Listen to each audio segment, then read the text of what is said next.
welcome to our beloved parishioners. I'm Bailee. I'm Ashley. And this is Praise Be to Pod. Thank you so much for joining us. Bailee, what's on your heart today? I've got a goofy little story to share. Oh, I can't wait. Yep. So a few years ago, I moved into the apartment that I currently live in. And about a year into living there, I noticed that I started getting sick more often. And some of my symptoms overlapped with black mold poisoning. And so I was like, oh, I should probably look into that so that I can sue my landlord and transfer his generational wealth to my family lineage. His patent wealth. Yes, exactly. Yeah. And so, yeah, that was kind of my big plan to do with that. But instead, I went to the doctor and I got tested for a panel of different things that I could be allergic. I haven't heard about this yet. Have I not told you? No. Okay. I've been waiting. I got tested for a panel of things that I might be allergic to, and like they included mold poisoning within that category. Turns out I do not have any mold poisoning or exposure of any kind. Yeah, I know. Big bummer. Kind of. I mean, I probably saved like 2 decades of my life, but so that's good. But no, I can't sue my landlord, unfortunately. But I did find out that I am allergic to a plethora of things, one of them being cats. Oh my gosh. Yeah, which sucks because I have 2 long-haired cats in my house. And I'm really surprised because I had those cats in a different house and I didn't have a problem until more recently. Well, also people that are allergic to cats are always like puffy eyes and like it's instantly obvious. I mean, maybe there's some type of immunity because that is what happens to me when I am sick, but it doesn't, I mean, it's obviously not happening all the time. So I don't know. I have a couple theories as to why that's happening, but they suggested that my cats no longer sleep in the bed with me. And I did like, have you met a cat? I did audibly laugh. I was just like, they're in my bed right now. Was it I'm lucky if I can sleep in my bed. The skin test? The skin allergy test? Yes. So those are pretty real. Yeah, I think I don't think that they were faking it yet. They also said I was allergic to birch trees. And I said, that's not possible. Those are my favorite trees. And they were like, that's not how allergies work. So yeah, anyway, I'm allergic to birch trees and cats. That's what's been on my mind. I'm not going to really do anything about it cat wise, mostly because you can't really make your cats do anything. You can inspire them, but you cannot make them do anything. So I'm just going to, I mean, I already clean my house a lot, but I'm going to get like some type of nasal spray. I already take Allegra every day. I'm just going to continue to do that. And I don't know, hope for the best. Do you feel better like when you're on vacation, when you're away from your cats? I'm never on vacation. Like when you're not in your house, I mean. Well, let me think. I mean, yes, but I also have stints in my house without being sick. So I don't necessarily notice that when I'm not there, I'm not sick. So it just kind of just like worse in the winter because the air isn't moving around or something. It's not worse in the winter. It's like pretty steady all year round. Shoot. But seasonal allergies also are worse in the spring and fall. So those definitely, and I do have like a panel of seasonal allergies as well. Oh my God. I know. What'd they tell you to do besides not sleep with your cat? I not let them sit on my pillows. All things cats love to do. Okay. Not like rub my face into their fur, which is the first thing I did when I got home. So. Yeah, just the love of your life. Yeah, just a lot of propaganda is what they suggested. Well, I can empathize with you as a person who, when I was very sick, found out that I was allergic to apples, which I was eating every day. Oh no! Every day I ate an apple. Yeah. That's why I was so sick all the time. Yeah. Oh, no. So sick. You can't, and you have to avoid a lot of things that have apple juice in them too, which is a lot worse. of things. Yeah.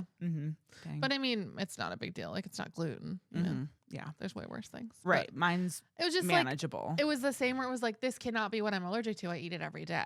Right. When I stopped eating it, I was like, oh, I don't feel so sick every day. Exactly. When I don't have my eggplant that I used to have. Yeah. Never, Yeah. One thing I did notice too about the place I lived in before is there was no carpet in my last place. Oh. And my current place has carpet in the bedroom. Yeah. So it probably collects cat fur more, even though I vacuum regularly, like it gets under the bed. So there's probably just things I'm going to have to do. Like when I move out of my apartment, prioritize not having carpet. Yeah. Things like that. When my cats, God forbid, do pass and I adopt other cats, they'll probably be short-haired moving forward, honestly. Is it worse with long hair? I would just think so. I don't know. But maybe I'm wrong. I don't know. But anyway, that's what's on my heart. Wow, terrible. It's I'm okay. glad you don't have mold poisoning. But I mean, yeah, at the end of the day, I was a little disappointed. And then I had to remind myself that mold poisoning is deadly. So that is actually the best case scenario. So, but I just really wanted to sue my landlord. Shoot. Yeah. But anyway, what's on your heart? Well, speaking of animals, Mm-hmm. I have a lot to say about Coach, the new puppy in my life. Number one, I had a party this weekend, and Coach met Jacob. And we all met Jacob. I didn't remember that happening, but I did get some pictures of it. I have not seen a photo of it. You don't remember that happening? No. Wait, I really? remember bringing Coach outside, and I remember Jacob being there. I don't remember putting Coach in Jacob's arms, which is what the picture said. Oh yeah, no, I remember that. I don't remember that at all. Was it from drinking? I forget. Yes. I wasn't drinking because of Lent. That when I stopped drinking, that doesn't mean that everyone else does. Because too. like on my medication, if I have like 2 or 3 drinks, You notice it. Like it's over. Mm-hmm. And I was fine the next day, but like I just have a spotty memory of that night. Yeah, so I have pictures of that. Skip sent them to me. We'll put them on the screen. They're linked here. Mm-hmm. Really cute. I was like, I didn't know that happened. It was very cute. Yeah. Mm-hmm. Jacob was the life of the party. I know. He was a hometown celebrity. Yeah, he walked in and everyone held their breath. Like it was just so like, oh, he's here. I think because no one knows what you look like. Yeah, and So that was like a fun I kind of sat down and surprise. people were like, "Hi." Then it was word spread. It was me, and then they were like, "Oh my god." No, you like came out for a little bit and then you went back inside to get food. And when you did, people were like, "Is that Jacob?" Like it I was very like loudly announced him. There was. I said, Jacob's here. They couldn't believe it. Yeah, they were just in awe. Yeah, I don't know. Well, you guys kind of told me like your friends might be like, "Oh my gosh, it's Jacob." So Yeah. I was at least a little prepared for it, but it does feel like, what is happening? like, hey, let's move on, guys. But I had a fun They'll time. never move on. I was getting texts about it afterwards. They're like, Really? it was so cool to finally meet Jacob. I'm like, yeah. And they're like, Yeah. I can't believe we get to see him every week. True. I'm like, yeah. They can see me. They just have to like pay a little. They have to but pay a little. Yeah. Only on Patreon. For the Patreon, of course. Yeah, thank you. And what did you think about meeting Danny? I thought he was great. No, I had a good time with Danny. He's a movie guy, and I love a movie guy. Yeah, he so. was like talking, which I also don't remember the next day to tell me that you guys were talking about Idle Hands and that you'd never seen it. And he was like, how's that possible? Yeah, him and I He got was into really a into little that. a spat about that. 'Cause Yeah. I was like, Jacob is 23. He doesn't have to have seen every movie you've seen. It's like a pet peeve of mine when people are like, you haven't seen that. Well, we'll meet Danny soon. And- He's going to be on the pod and in we'll a couple weeks. Fight live. Yeah. On You live guys can television. talk about movies because it's a very movie-centric episode we're preparing with Oh, him. that's right. That's very true. Stay tuned. Mm-hmm. Also speaking of Coach, my beautiful puppy, you will notice later in the episode that Bailee and I are wearing different outfits. We recorded an interview with Joanna last week. This is a little insight on how showbiz works. And the episode was so great and it went so long that we didn't even have time to record the intros. So we're like, we'll record them next week. We'll just wear the same thing so we can trick everybody. Guess what? My dog ate my sweater. So we're not wearing the same thing. Yeah, it's not the same day. We were unable to trick It's you. actually a week later. So, but good thing because I had my party and I can tell you about it. There you go. So, anyway, do you have anything to trust and obey today?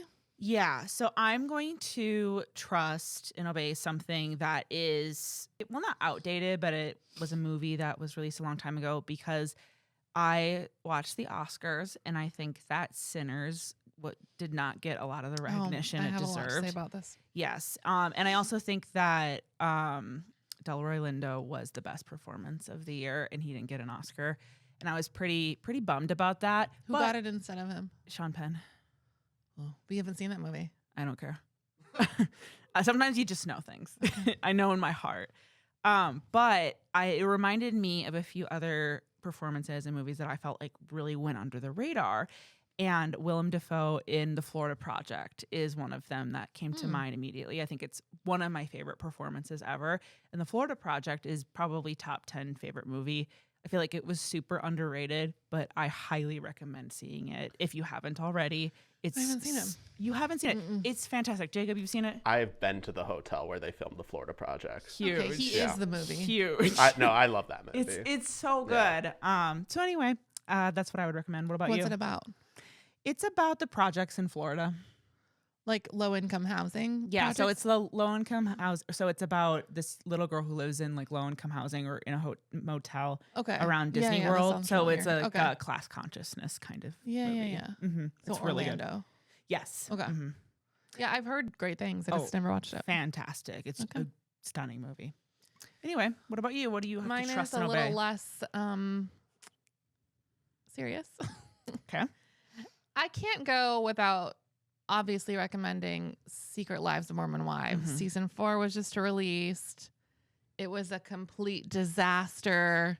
It is a cultural moment. I have so much to say about it, but this will be way too late to talk about it. So, I need to figure out a platform of where I could maybe talk about these pop culture moments, like with our friend Skip or something. Social like, media. I know, but like just a front facing photo, like that's not really me. Oh, okay. So like I was talking to her about that. Like I want to talk about it. I could talk about it for so many hours. And I had people texting me like, what do you think? What do you think about The Bachelorette being canceled? Like I have so many thoughts. Yeah. And I admittedly am not the best But, like, you don't podcast care. host Yeah. for that stuff. Yeah. So I'm sure that I know that there have been times where you want to talk about things and I want to Yeah. be able to contribute more and I Yeah. can't. So yes, we need to get you paired with somebody that can know. actually pull their weight with with that. Or that like, is interested in once. It's not like homework to them. Sure. It is. I don't like the Mormon wives. There's something that I know. I don't like any of them actually. Like You're just not like a trash TV girly. Like N- I not am. really. Yeah. It's my most pretentious quality. Yeah. I just I don't don't- really I care forgive for it you. too Yeah, much. that's And I fine. really don't like the Mormon wives. Like it's a specific thing about them. There's like an uncanny valley Oh, factor to them. totally. And maybe it's Yeah. because I grew up evangelical. Yeah, but it's very creepy. They are sickening Yeah. to me. Those women sicken me yeah. to my core. I crazy. hate every single one of them. And their nasty little mice husbands. Their husbands are actually the worst. Yes, but I Yeah. don't even like the women. Like I don't even see like, and I can always empathize with people. I Mhm. can't, my brain will not. And I think it's because my brain is registering them as a predator because women like that were predators to me. So my brain does not allow me to empathize with these women. I literally become like MAGA in my head where I'm just like, no, they're not like us. Like take them away from me.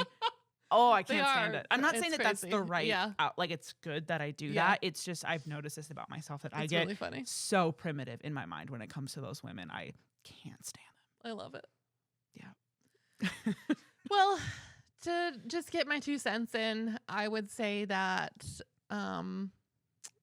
ABC dropping The Bachelorette is a big mistake, and I have so many opinions. Yeah. That is very surprising to me. I would have thought that that was like there's no such thing as bad press kind of a thing. I know it kind of revealed a spoiler, but I don't know. It was about like domestic abuse. Her domestic abuse charges, but like all of that's already been out. Yeah. The video was released a long time. Like they already knew about everything, Mm-hmm. but like the video is released to the public and it looks bad and they think they lose sponsors. Oh, so it's specific to that. Mm-hmm. Okay. So anyway, that's what I would trust and obey. Watch Secret Lives of Mormon Wives to ruin your life. Can do. Okay, so as I said before, we're going to get into the episode with Joanna, and this has become a 2-part series. So tune in this week and next week to hear all of our amazing conversation with her. Yes. This was so fun. I think this was my favorite episode that we've recorded so far. I even have chills thinking about it. Like Mhm. I felt truly pastored in a way that I haven't in many years. She is so pastoral. Yeah. Yeah. She's amazing. I agree. It's been a while since, well, I mean, I have a pastor, but I don't have as many one-on-one conversations Yeah. with them, but I really felt like shepherded Yes. by Joanna. So enjoy. Yes. Enjoy. We have a really exciting episode today. We have a very special guest, Joanna Whaley, who is a former evangelical pastor, clinical chaplain, and candidate for the Michigan House of Representatives. As a transgender woman, her experience in ministry fundamentally reshaped her understanding of faith, identity, and liberation. She now brings that hard-won insight into both spiritual care and public service. So we are so thrilled to have her. She also studied queer and liberation theology at Wartburg Theological Seminary, and is running for office to confront Christian nationalism from within state government. So with her work sitting at the intersection of theology, democracy, and human dignity, she's a perfect fit for Praise Be to Pod, and we're so excited to have her. Welcome to the podcast. Welcome. Hi, friends. It's so good to see you. Yes. Okay, I have to ask, how did you hear about us? Yes. Because when we were shocked when you, and very flattered when you emailed us, because I think we had maybe 50 listeners at that time. Yeah, and I was like, this isn't real. Yeah. Like, this has to be a scam. No, not at all. And this is where the algorithm gods put us together, right? blessed Like be their I name. originally heard you through TikTok. I believe it was through TikTok, Okay. and then, but I also like scour the internet for progressive, like theological content, and I also you showed up in my feeds on you might like this Amazing. podcast. So, Oh, wow. well done to your SEO people, Thank you know, you. if that's what it's called, Yes. SEO. Yeah. I'm not an expert in that, but yeah, I'm always looking for good, like progressive content, and then started listening to you. So I listened to your show, and yeah, so I'm excited to be here with you all. Yes, Oh my God, thank you thank so much. Oh you. my gosh, I'm like so giddy right now. I'm excited. I was like, oh my gosh, it's working. Right? Hey, some things work when you just like throw crap at the wall and then it like works. You're like, wow, okay, cool. Yes. It's very I remember when we first started the podcast, we were like, I don't know who will listen, but we kind of approached it like we're just gonna put out a lighthouse and we're gonna see like what ships come to us. And so it's kind of an interesting act of faith almost. And it's fun That's to some see. very Bethel church language you just threw out there. I'm actually an IHOPper or former Okay, IHOPper. then this all makes sense. Yeah, so even Exactly. more culty. Ooh, yeah, Yeah. yikes. Were you in one of the previous sections of Christianity? Well, my ex-partner went to BSSM at Bethel, and then I also did some touring with some folks from Bethel, and actually Bethel owns some of my songs. So, yes, I'm very like connected to that world. Yeah. I spent a Yes. lot of time in Reading as well. Yeah. Yeah. Mhm. How do you feel about them owning your songs? Is that a point of contention, or is it something where you're like, okay, So I didn't like sell them my songs directly. I worked for a church called Life Church in Oklahoma City. Oh, of Biggest course church in we know America. that one. Yep. oh, I know Life Church. I Yeah. used to live in Tulsa, Craig Yeah, Rochelle's so church, right? Yep. Yeah. So I worked there at the main campus, and then I ended up at another campus as well.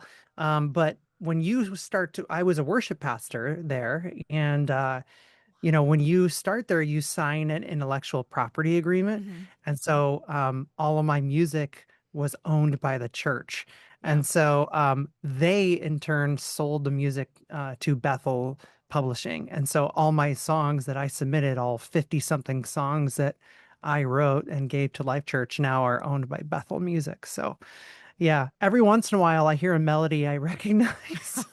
That's Like, crazy. Oh my Sounds goodness. familiar, That is yeah. so wild. I'm thinking about all the times because I had some family that went to Life Church in Tulsa. And I remember when I would go visit them, I would sit in the congregation with them. And I'm thinking about if I've ever maybe heard some of your songs before. And I love those little like string theory moments where you realize that you don't know the significance of a moment until later. And that was before my deconstruction. And like the thought of that, like, I don't know, just us finding each other still after all that. I love that. Yeah. One of the weirdest experiences I had was after I came out, I went to like an open and affirming church, and had never been there before. And they had like the praise band at the early service. And the second song, I'm like, I freaking wrote this song. Like it was the weirdest experience Oh my God. I to can't hear even my imagine. song that I So wrote strange. before coming out being played in this like rainbow flag flying church. It was really wild. Yeah. Do those songs still resonate with you? Not really, as Okay. we'll No. probably get into, Okay. you know, Yeah. like my theology has shaped and changed so much. This will be a fascinating conversation Oh my God, for I'm so excited. sure. Yeah, I'm really excited because it sometimes can go two different ways where I'll have memories of being evangelical that I didn't know were almost prophetic of like what was to come. And I didn't know that I was saying something that I would actually really understand later on. So I was curious. I was like, maybe there were songs that you were like, I didn't know what God had planned behind all of that. Yeah, But, yeah. absolutely. hmm Oh, So cool. Okay, let's get into thank you it. for listening to our therapy session, everyone. Wait, there's people watching. Wait, there's people listening. Yes, there's more than 50 apparently now. So good job. That's amazing. Okay, so how did it all start? Like, how did you grow up? Did you grow up going to church? Like, start there.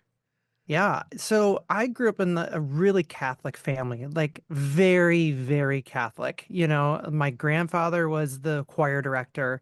My grandma was a Eucharistic minister in hospitals, and she went to mass like every single day of the week, 6 to 7 days a week. She would be dragging me to church with her as a little kid. It was so boring because there wasn't even music during the week, you know. So but we grew up in a very Catholic family, but we were in a really liberal Catholic family, like one of those Oh. very like, it was not your cliche Catholic like homophobic family. It was Mhm. very open. My mom was on the church council. I remember her, and I didn't really actually learn this until after I had come out.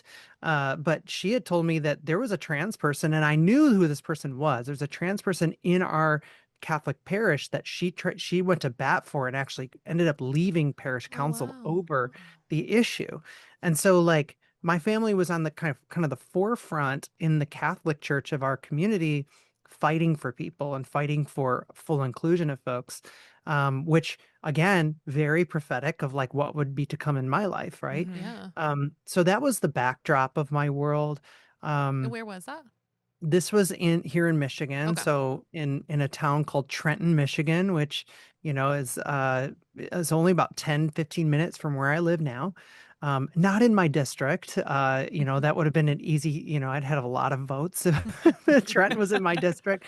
But, this community was, where I was raised, and this church was very instrumental in my upbringing, kind of putting a foundation. It's funny that like Catholicism put a foundation of, what the church was Yeah. and how people within it helped and served each other. And I learned that a lot from my grandparents. hmm I love that. That's so Wow. beautiful. I Yeah. love now that I have some space between my deconstruction, I love looking back fondly on some of the more softer Yeah. things or the things that I really loved about the church background. I feel like part of liberation is not associating everything with bitterness, Mhm. and there's Yeah. a sweetness to it that just feels so tender, and I love hearing that kind of stuff. It's so Yeah, cool. which I have to tap into a lot now that I interact with Yeah. folks who are still very much like Christian and, hmm are trying to figure out like how am I going to vote with all the things I'm struggling with what's going on in Trump administration. I'm Oh not like okay with what I see, but I'm still like deep in church. So I have to pull from those places a lot. And yeah. so it's been really great to kind of reconnect with the good parts of, where I came from. Yeah. When you're trying to connect with people on that level, do you feel like there's a grace for it, or is it kind of almost a spiritual discipline to really figure out how to have compassion and empathy for people that maybe have voted for very adversarial bad actors? Yeah. There's an element in me that I have a deep empathy for folks that are really dug in, um, because I remember that was me. Yeah. I was once this person Mhm. who was so deeply entrenched in my Christian beliefs that really weren't mine. They Yeah. were handed Mhm. to me, hmm and I was expected to steward them, right? Yeah. And that was and a lot of times I run into that. Now, the crazy bots on social media, they're not going to listen to you, right? Like Yeah. the people that are just like keyboard jockeying at you all day long. hmm But it's like when you get face to face and someone says, "Oh, Jesus is returning." And I'm like, Is he? Let's talk about it, right? I have this passion and this grace in my heart to say, I know you may not actually know why you believe that. hmm And so, yeah, to try and practice the like grace and I have to draw from your own peace in that time because you're going to hear stuff that just drives you nuts and where that train of thought goes and where it leads. I was at a coffee shop yesterday calling random people for money because that's what you do as a politician now, apparently. Like that's all I do is call randoms for money. Yeah. But like I remember there was a conversation of folks right next door to me, right next door, like at the next table, and it was this girl trying to like basically convert her friend into Christianity, and you could hear like, I don't get it. The girl said, I don't know if I see it. And the girl's like, you just have to have faith. Like I heard all of these kind of regurgitated lines, and I just had so much like grief in my heart, but also like a lot of grace to say like, oh my gosh, like that was me one day. And I remember being the person hearing this message for the first time and being like, that makes no sense. Like, why would some guy die for me? Right. Like that's just wild. But then on the other end, like really believing like, you don't get this. Like he rose from the dead for you. I'm like, well, why? Like, why would he need to do didn't that? ask him to Right? do Like, this. but I think you have to draw from the empathy that you have for the previous you, for the previous self. Yeah. And to say, if how would I want me to speak to myself in these moments? Yeah. How did you get from the Catholic upbringing into like, Life Church worship leader? Oh boy, here we go. I'm sure it was a very uncomplicated journey. Yeah. So here's the story. Please. I was in, my cousins went to this like Presbyterian church, and they had this youth group, and it was kind of the first youth group I ever went to. And I remember like I loved my cousins, so I went to do stuff with them all the time, and ended up going to this camp. I went to a winter camp, right? It was called Spring Hill Camp, and I had this weird opportunity to lead worship at it like years later, which was kind of a cool, surreal experience to like, this is the place I like made the decision. I gave my heart to Christ. Yeah. And born again. Yes. Yep. So it was in that moment I kind of made this kind of like decision. I'm like, okay, this place, this church thing I've been dragged to my whole life is kind of mine now. Like I actually buy it and I believe it. And then I remember I would just go to this youth group, but I was still going to the Catholic church with my family on Sundays. And I played baseball on my high school baseball team. There's this guy named Josh, and every single day he would bug me. You got to come to our youth group. You got to come to our youth group. You got to come to our youth group. It's really cool. I'm like, I'm fine. Like, I don't, I'm not really that interested. I already go to a youth group, blah, blah, blah. He's like, no, I promise you got to come. And then he said, there's cute girls. And then I went, right? That was what drew me to go. So, and yeah, there were cute girls. I went to this, like, it was like in the pastor's house. It was like 100 kids in his basement. It was wild. Oh, wow. Very unsafe fire code issue going on there, but that's something else for another day. But like, I remember there was like a lot of passion there for this like spiritual thing that I had kind of come into. And I had a lot of passion, and I started to see the passion of the people of this youth ministry that kind of matched my energy. And so I'm like, oh, I love this. And then the very next week they like moved into, which I didn't know this was, you come in your first time, you don't know all the background. Well, they like launched like a huge youth service the next week. And there was like drums and smoke machines and like electric guitars. I'm like, oh my gosh, this is awesome. Deep And the drum solo of One Way, of the song One Way, roped me in with that like, that drum beat. And I was just hooked. And so I started to get involved in the youth group there. I started to go to that youth ministry. And at one time that youth group was bigger than the Sunday morning church.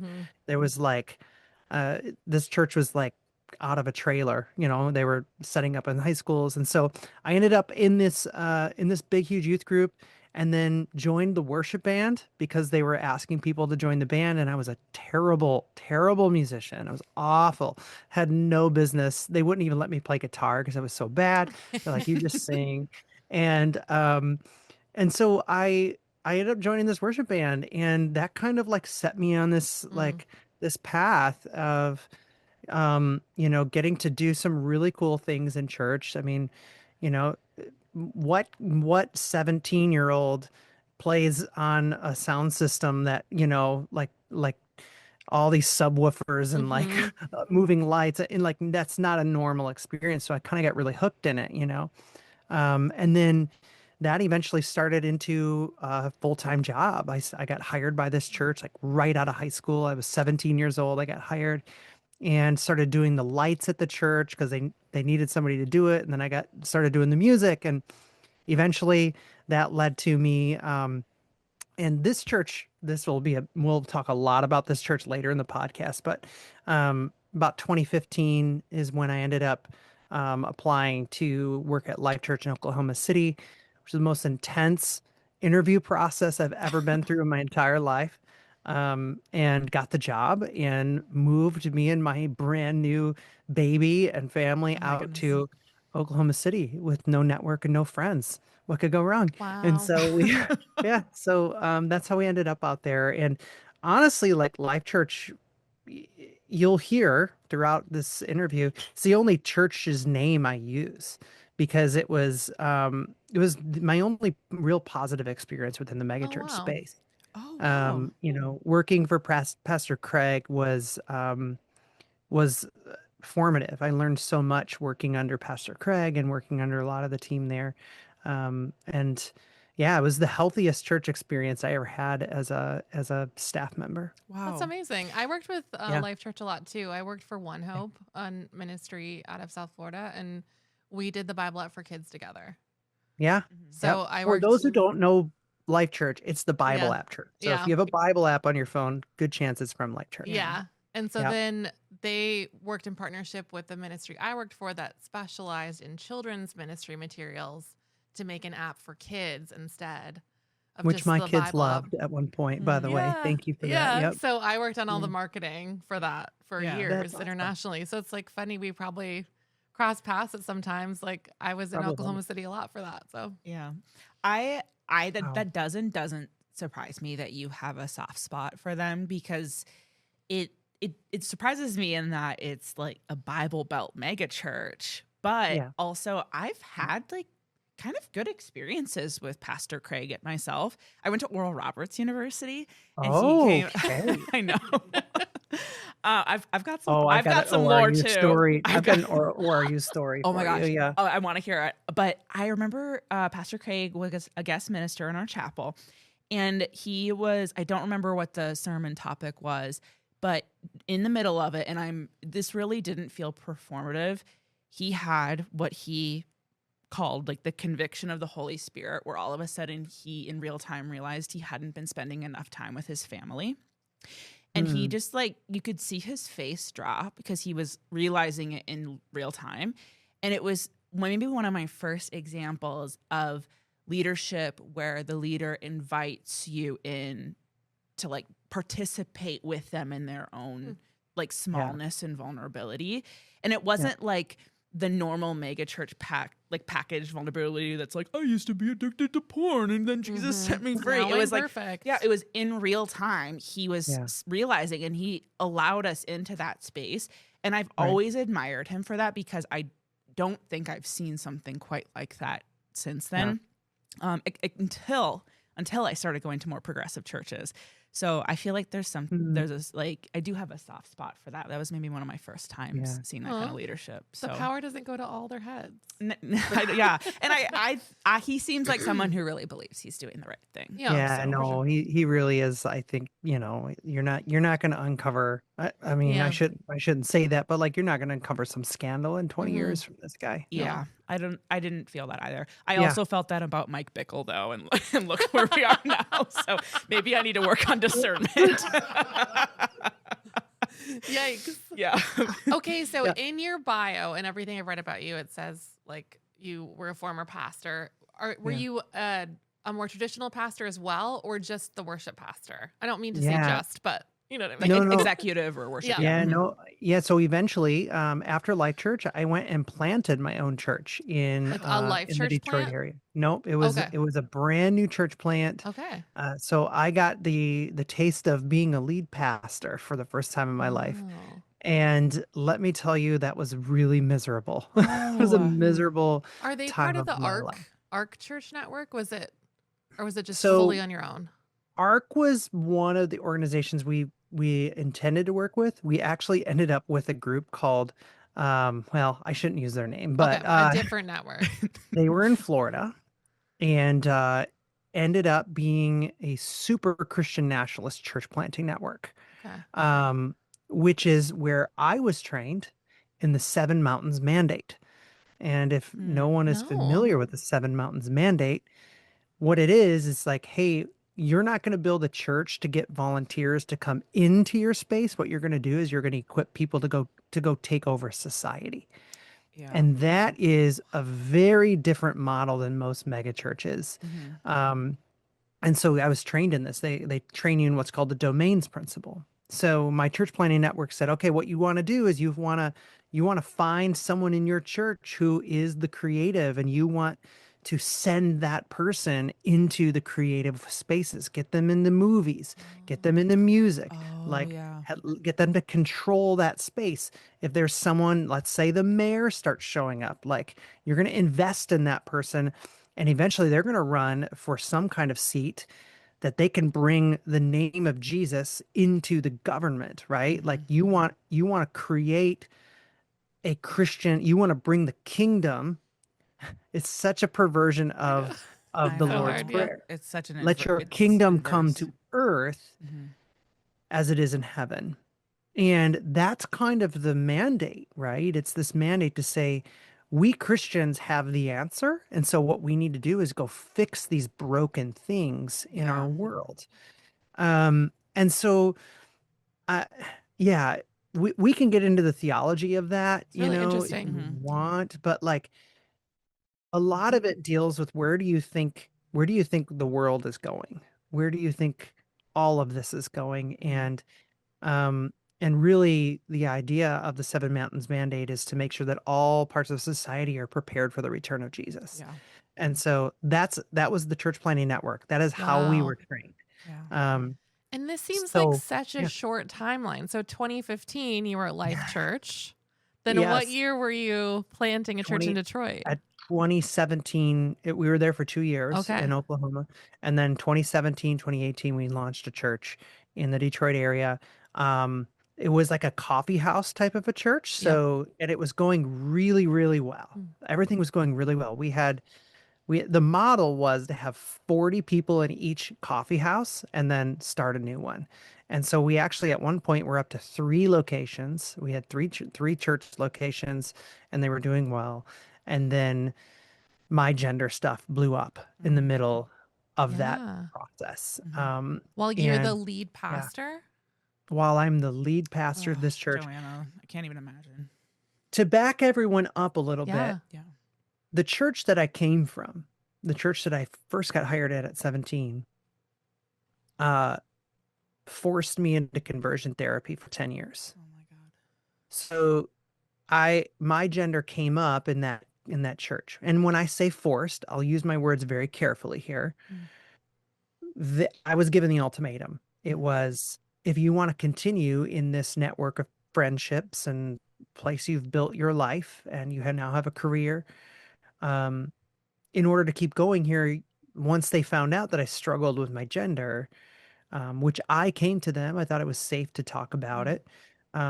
They said, you have to go see this therapist or we'll fire you. And that was the ultimatum, And so I went through 10 years of conversion therapy while on that staff. And so here I am. I went through after getting married, about a 4-year curve where my gender dysphoria was not really like, I was managing it, and about, and when you 4 say, years in. Sorry, when you say managing it, do you mean just like shoving it down? Oh yeah. Like, this isn't real. This is the devil. Like, is that the kind of therapy talk that they would teach you? Yes, exactly. But like, I would go through these phases where like I was doing okay. I was like, okay, I'm fine. Everything's good. But then what would happen is it would bottom out, and it would go on like a 2-year curve where I'd be doing really well for 2 years, and then I'd bottom out and just be a complete mess for 2 years. Right. And like, when I got married, that curve was about 4 years. And so 4 years into my marriage, planting this church, all my gender stuff bottomed out worse than ever. And it all blew up But it was all going on in the background. And so what Yeah. happened was I like lost my ability to like lead and have a Mhm. tough conversation with anyone because I was so afraid of getting outed. Mhm. Um, and so that church actually fell apart. And then I ended up going to get another job at another big megachurch in the Detroit area because I was like, well, I have no other marketable skills other than Yeah. being a pastor. So like Yeah. I have to go do this now, you know? So yeah, that kind of like that was my church journey of like bouncing around. I had like the full spectrum of like pastoral experience from like worship leader to worship pastor to lead pastor. Yeah, I got to see a lot of different areas of the church in general. And with all this underlying painful experience that no one knew was going on. Yeah. That's so lonely. Like I on every front, emotionally, spiritually. Like, did you experience something that felt like an estrangement from God as well? It felt like, a lot of times it felt like I was always kind of on watch from God. Yeah. Like there's that disgusting clip of a guy, what's that guy from Bethel, a real hippie looking guy where he's like, Jesus is there watching it with you. Like it's like Jesus is always right Yeah. there. Hmm.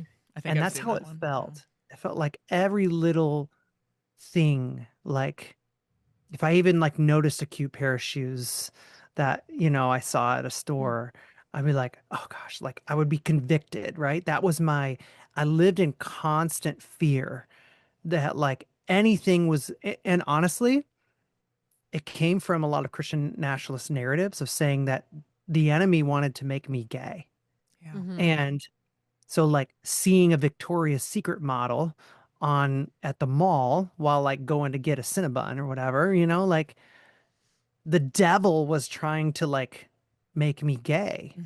And that was my thing. And, for most of the other guys, it was like they were tempted by what, like sex. But for me, I was tempted to want to be her. Oh. And that Wow. was the distinct difference. Yeah. And I lived in that constant fear of like, oh my gosh, like the devil is around every corner trying to trip me up. Mhm. Where like literally I would have to change my route driving into work because a new billboard would go up that would make me feel tempted.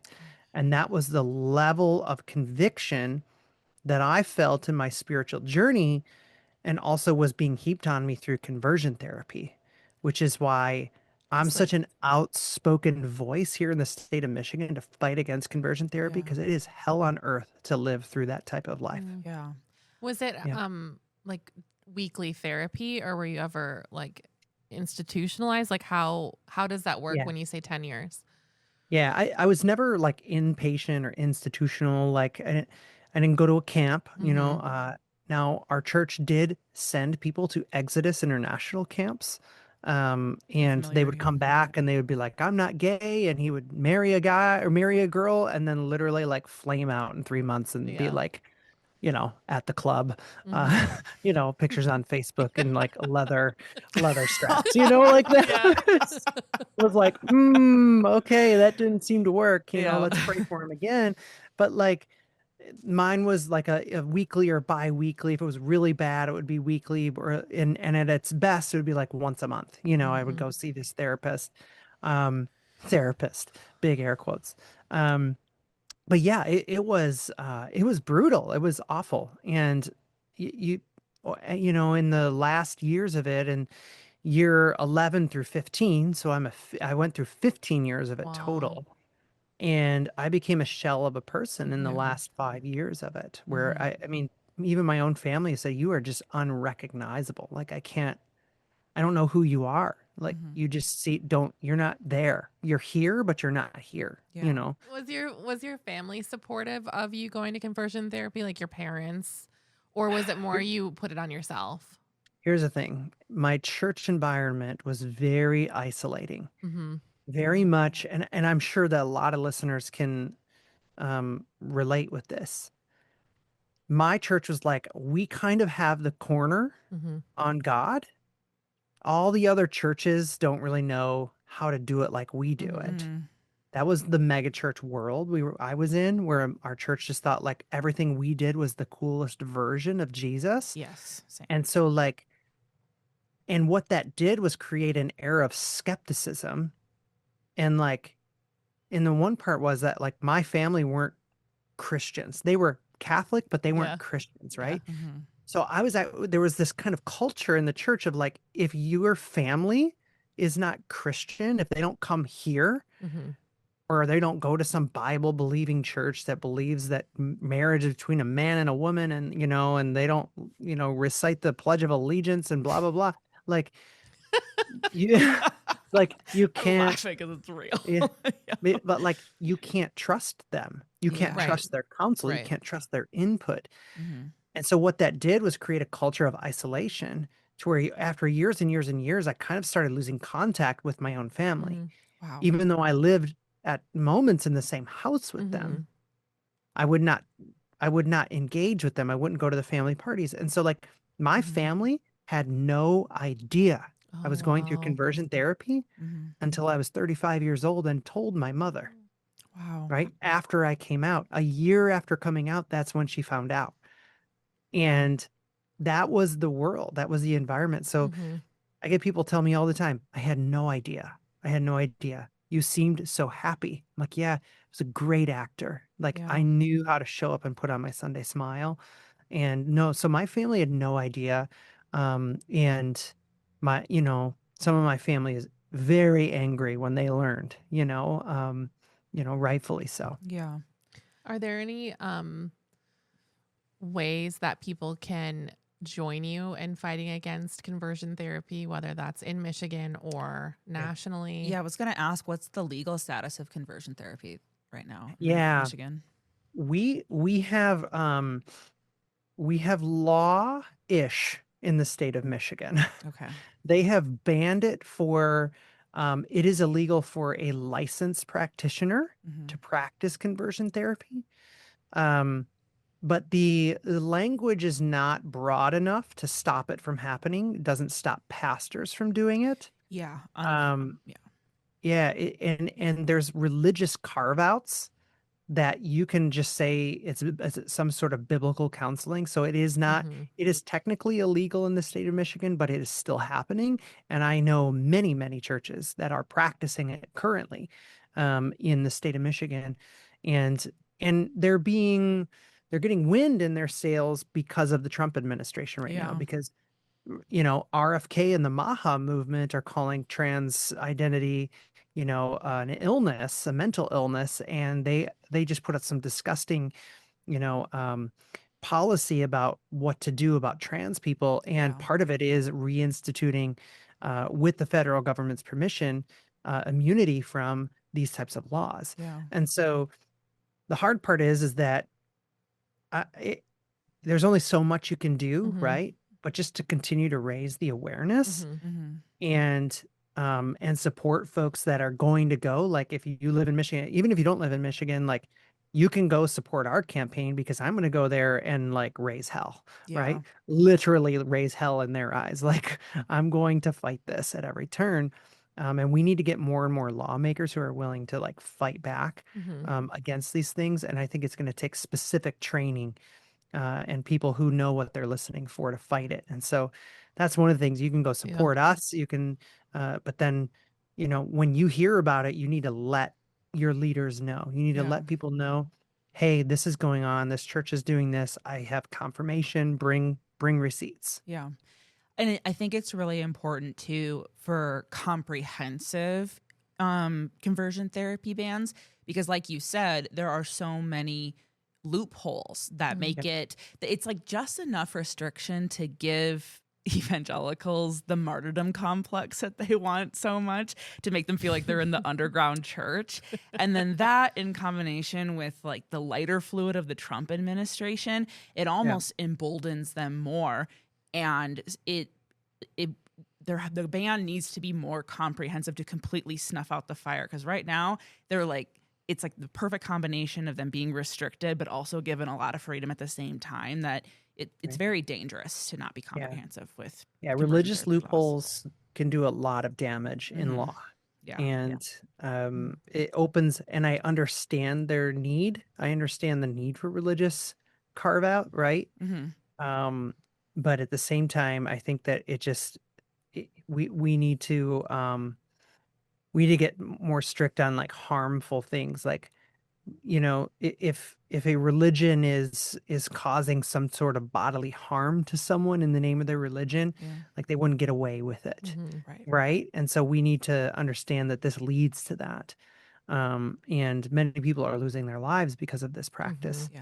And so, it's such a tricky line with religion. And that's why I'm excited to run into the belly of the beast in the state house here and just say like, hey, listen, if you're going to argue the Bible, I'm going to argue it right back to you from the left. And it's going to get really fun. You're like, I'm going to see it through the lens of liberation theology, which was how it was intended to be. Come on now. received. Come on with that, as they say at Bethel.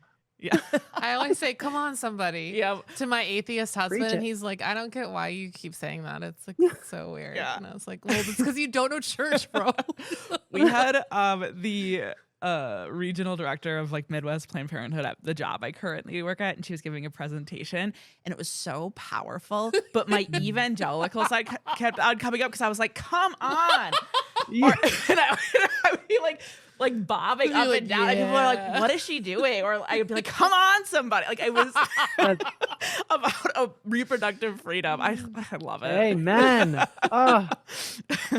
Can I get a witness? Okay. Come on, let them have. Say it.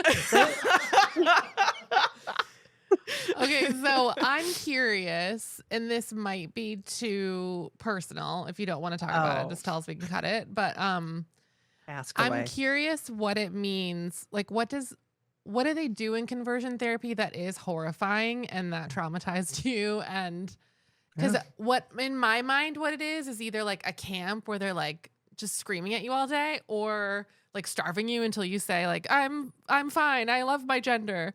I don't really know. Like, I think it's a problem because most people don't even know what it means. Right. Yeah, if you go on Netflix, there's a TV show called Boy Erased. I definitely I love that movie, I definitely suggest that movie because there is very strong depictions of group therapy in that movie. Also would suggest the documentary called Pray Away for folks that aren't necessarily, I think they're both on Netflix. But they're just really good, comprehensive, like here's what goes on. But I'll give you my experience. So I was not in group therapy. I was not in camps. Mine consisted of one-on-one therapy. I went to a therapy center that specialized in pastors with sexual immorality issues. That's what they called it, right? So they would see folks that are addicted to porn or like, but it was like, if you were a pastor, it was like this highly secretive therapy network that was like, pastors from around the country come see us because we're discreet. And like, no one ever, you're just coming to a church meeting at this church. It was at a church, right? And so like, oh yeah, I've got a meeting at blah, blah, blah church, whatever. And then they would have like cover things and all this. So like, so I would walk in and I remember what they would do is I'm going to grab a prop. Oh, please do. They would grab a Bible, right? And they'd be like, at the very beginning, we'd go through all the paperwork. He pulled the Bible out and he says, we're going to open up a lot of things, but we're going to end here. We're going to, wherever this goes, it's going to end here. And it's going to go back to the scriptures. First of all, any therapist in the world knows that is really, can I swear? Oh, of course. We insist. Okay, that's really shitty therapy. That is not therapy. If you say, here's where you have to end, is not a good way to start. And so basically what that means, and we all who came from the evangelical Christian right know what it means to live a biblical life, what it means to be a biblical person, like biblical husband, wife, like you have to adhere and comply to it. I knew what that meant. That meant as soon as he said that we're going to end here, that meant I'm going to have to be a straight man for the rest of my life. no matter what happens in this session. So we're gonna open things with nowhere for it to go, right? But the idea and the concept was that we're gonna open these doors and we're gonna let Jesus take them, right? And so what we would do is we would do some trauma therapy. They would do some like inner child work on me. So they would like hypnotize you in a sense where like you're in a trance and they're like digging up all of these things and they like dug up some old abuse and like trauma from my past, and they tried to blame the fact that I was living in a divorce, my mom wasn't married to my dad, that I was a one night stand baby. They tried to blame that I was living with my mom and my grandma, which was the reason that I had a feminine energy. Yeah. Right. So what happened here is now they're putting me at odds with my family, saying, oh no, a cult tactic. Yeah. Yeah. This is very deliverance ministry coded. Yeah. There's not a nuclear family here. So that's the problem. And what that did was it implanted in me the belief that that was the only way to avoid for other people to experience what I was experiencing. I didn't want anyone else to have to be in that seat in that therapy session. So I doubled down on the nuclear family, right? Because that was the problem. And so I just continually, I was like week after week, we were digging this stuff up. And then they started like pointing blame at things in my past, to things that, and you'll hear this in therapy circles, like there's a danger in this type of therapy because you can plant things there that weren't actually there. Yeah, I've heard of that. Yep. It's like a lot of new articles we about were just this. talking about that actually. Yep. I'm in ketamine therapy right now, so I've been like doing a lot of research. I heard about that. I was very entertained by that episode. You're like I picked you up and you were just like, I can't ask this question right now. I didn't record you. I was astral like planing at that time. dying. I was communing with the dying God. laughing, but like also very empathetic. It's fun, kind of. But yeah, there's that idea of like planting something, right? And it's very dangerous, and it can tear families apart. And it really did do that to my family because I began to blame my own mother for raising me in a single sex environment. That's the buzzword, right?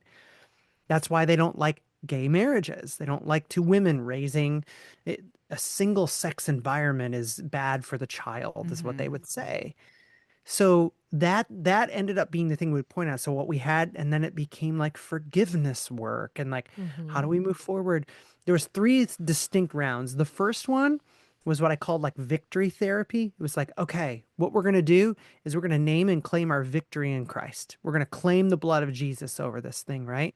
And so what you're going to start doing is you're going to start telling everyone that God has delivered you from your sin.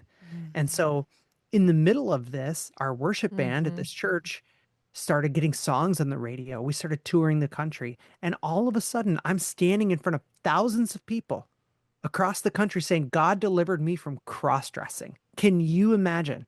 Yeah. I'm standing in front of arenas of people saying this. Yeah. And on the inside, believing that, right? The problem came is 2 years later, the therapy did not work. Joanna was still there, right? Joanna wanted to come out and be herself. And so when I bombed out and failed the next round, I had kind of like, quit the therapy because I'm like, I'm doing great. And then I went back. The next round was really different. This time it was aversion therapy. Like, this doesn't exist. You don't talk about it. If you give the devil a foothold, right? I'm saying all the buzzwords right now. I have right? chills. I'm triggered. Chills. Yep. If you give the devil a foothold, he'll run with it. And so this has never been a problem. The problem with this therapy came with complete secrecy, that even new people that were introduced into my life, like partners, didn't even know this was a problem. Right? They didn't know that I struggled with this, even into serious relationships. And so here I am this doesn't exist and this thing blows up when I'm a pastor and I'm married and I have kids, right? This thing blows up. And then that therapy was very different. It was very much like fear therapy of like, okay, well, let's play out what happens if you walk down the wide road, right? Yeah. Jesus wants you to take the narrow road, but there's a wide road before you. And if you take it, so what they would do is they would make me visualize what would your life look like. You want to know what this therapist said to me? He said, do you think you'll ever be pretty? Kind of led me to say no, that I would never be pretty. And then made me to like think that, gave me this kind of like picture and then he was like, who would you end up being with? Who would you be a partner with if you came out, right? Gave me this kind of picture that I would be this hideous monstrosity No one would of a love person. you. Oh my God. Right. Yeah. And then made me feel like I would fall in love with this like, sweatpant butt crack, like, like Target, Walmart shopping blob of a person. And this is what they led me, and for real, this is what they led me to believe. And so I'm like, well, that's terrible. I don't want that, like you want it. You want to be I want to be with a hottie, you know what I'm saying? But, here we are. And then they're like, okay, well, what happens if someone from the church found you in your women's clothes? And then that was it's catastrophizing everything. Yeah. And that was the therapy. We're going to completely catastrophize everything to scare you out of it.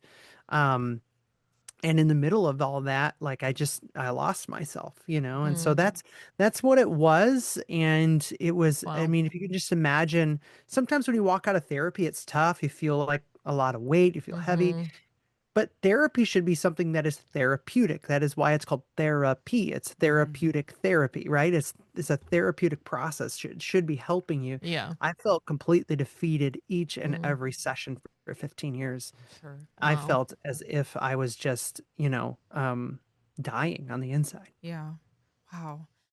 Thanks for joining us. Blessed are the listeners, for they shall tune into part 2 of our conversation with Joanna Whaley. You can support her campaign as the first openly transgender woman elected to the Michigan House of Representatives. We will put all of the links in the socials. And join us again for part 2 next week. You can find us on praisebetopod.com on the web, praisebetopod on Instagram, TikTok, Threads, and YouTube. It is finished. Bye. Bye-bye.